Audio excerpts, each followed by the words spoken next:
tutti amici di Comics Reporter e Fumettomania. Oggi per la nostra consueta intervista abbiamo un ospite internazionale, pittore e illustratore famosissimo. Abbiamo con noi Glenn Fabry.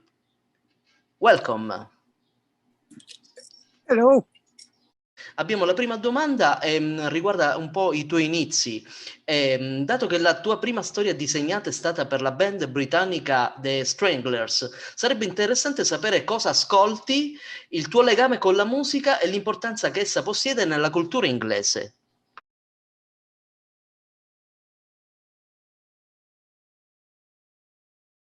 Well, I was about 20, maybe a bit younger. And at the time, believe it or not, I was into punk rock. And then in a bizarre way, I ended up meeting the brother of Jet Black, who used to be the drummer for the Stranglers. And the brother sort of said, well, do you know what? We're looking for somebody who can draw a comic strip for them, for our magazine Strangled, which we put out every month or so. And I said, well, yeah, I can try some drawings for you. And they liked them. So for about, I don't know, 3 years, I was doing drawings for them. They used to invite me to their rock and roll parties. And I was living with my parents at the time. And my mum would say, Glenn, it's that rock star phoning you up. And it's generally Jean-Jacques from the Stranglers. Jean-Jacques would phone up and give me some ideas for stupid comic strips to do for their magazine.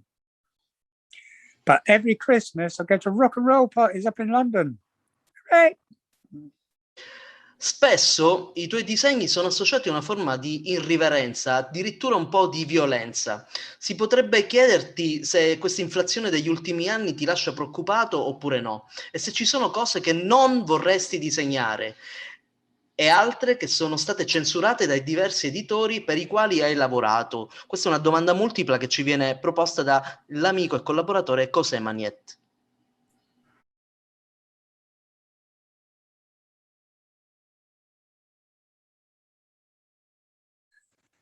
I don't think anything's actually been censored. You know, I draw cartoons, really. And I haven't done any sort of pornography. I mean, I've done loads of people's heads exploding and, you know, loads of sort of stupid violence kind of things. But when I was working for 2000 AD, there used to be a way that they could explain around it. Like they could say, well, that guy's just had his arm cut off and his head's exploded and they've torn his guts out, but he's a robot. So, you know, and that's not blood, it's oil, that kind of thing. Glenn, quali sono le difficoltà maggiori nel realizzare una bella copertina di effetto? E quando ritieni davvero di aver fatto centro e sei soddisfatto dalla realizzazione appunto di essa?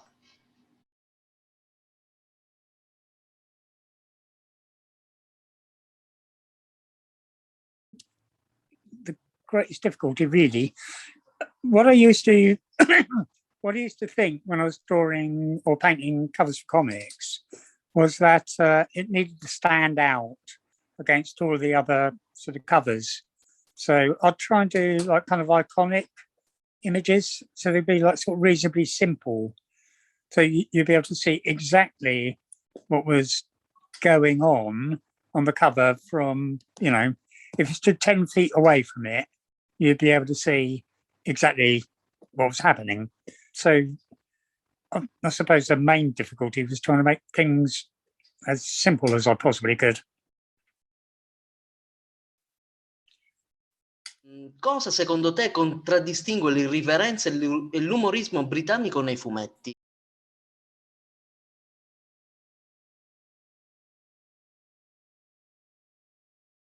We all grew up on Monty Python.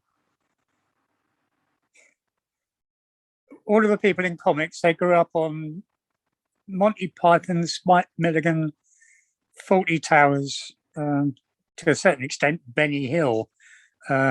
Just people being stupid. Glenn, qual è il tuo rapporto con il nostro paese? Che relazione hai con l'Italia?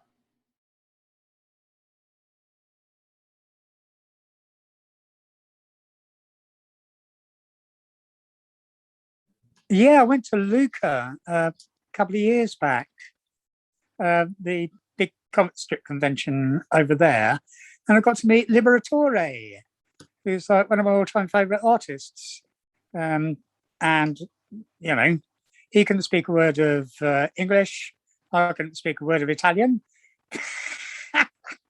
But it was nice to hang out with him. Yeah, I mean, there was this kind of period when I was being invited to different places around the world, and a couple of years before, but loads of my oldest friends all kind of died in a row, like a row of dominoes.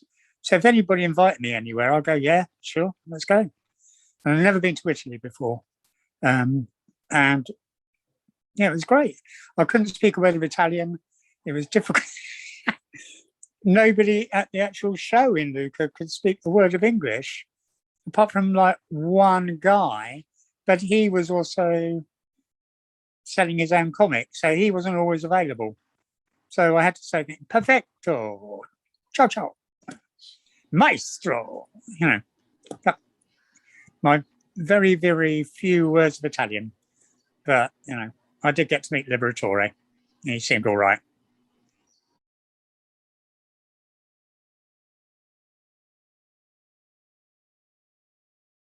Oh, preacher. Yeah,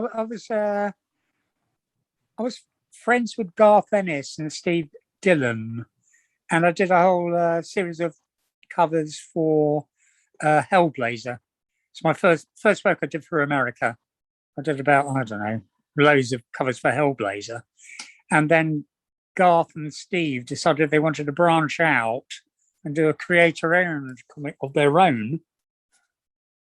And, yeah, because the covers that I did for them went down so well in America, they asked me whether or not I'd sort of do the covers for their brand new project. And I went up to meet Garth at a pub up in London. And we had about like sort of 4 pints of beer and like sort of talked about me stopping doing Hellblazer and starting doing this thing called Preacher. And, you know, I was, you know, sort of mates with Steve and Garth. And I thought, yeah, all right, why not? It'll be fun. And on the way back home from meeting Garth in a pub, I fell out of the moving train. And the next time I saw him, I was in hospital. But anyway, it turned out okay.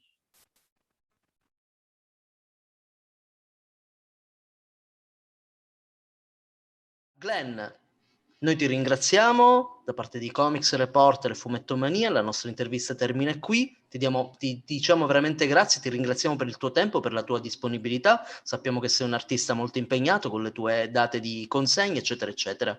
Quindi da parte di Comics Reporter e Fumettomania, per oggi è tutto, ciao e alla prossima. Well, thank you very much for the opportunity and your time. That was it. Thank you very much for your, yeah, it was very short, I know. But yeah, we really enjoyed. Thank you. Good luck with the football on Saturday. Good luck with the football on Saturday. Yeah, right.